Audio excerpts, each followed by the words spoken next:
Welcome to Raaonline. Today's topic is shoulder dystocia. Shoulder dystocia is an unpredictable obstetrical complication with the incidence of 0.1 to 2%, and an increase in the incidence of shoulder dystocia has been recorded over the last 20 years, and incidence appears to be increasing as the birth weight of our baby is increasing. And there are differences in reported rates due to clinical variations in defining shoulder dystocias, and reported incidence among vaginal deliveries in vertex presentations is 0.2 to 3% according to the ACOG 2017. Difficulty encountered in the delivery of fetal shoulders after the delivery of fetal head is how we define shoulder dystocia.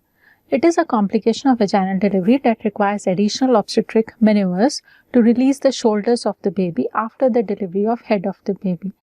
And it happens due to impaction of fetal shoulders behind the symphysis pubis, and it is a bony obstruction. The bisacromial diameter is got stuck in the above the symphysis pubis. So shoulder dystocia cannot be reliably predicted or prevented, and we should be prepared for managing it at every delivery. There are two types: bilateral shoulder dystocias and unilateral shoulder dystocias. Bilateral shoulder dystocia, the posterior shoulder is not in the hollow of the pelvis, and this presentation often requires a cephalic replacement and cesarean section. And unilateral shoulder dystocia can be easily dealt with by using the standard techniques.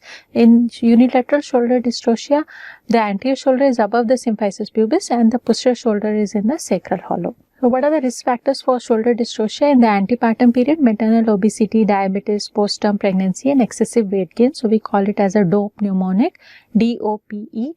D for diabetes, O for obesity, P for postpartum pregnancy and E for excessive weight gain during pregnancy.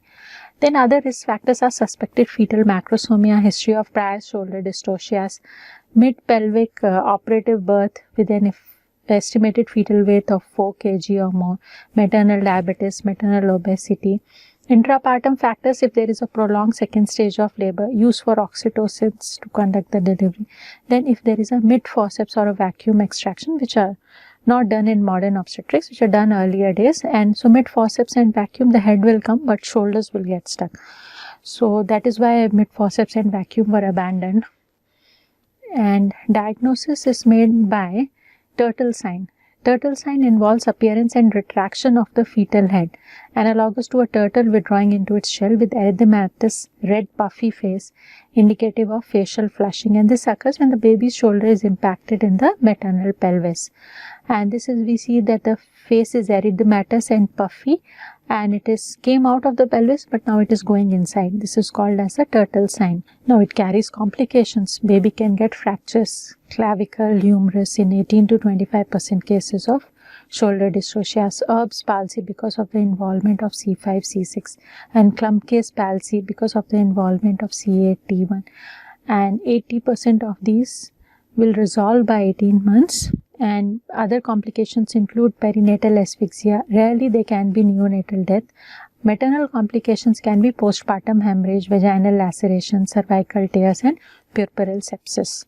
So the management is by a mnemonic called as the helper mnemonic, out of which H stands for help, E for episiotomy, L for legs, that is a McRoberts maneuver, which should be done at least for 30 to 60 seconds, suprapubic pressure, not the fundal pressure, and enter wood screw maneuver, which will take around 30 to 60 seconds. Then R stands for removing the posterior arm, and the last R is roll the patient to all fours, that is called as a Gaskin's maneuvers of the African midwives.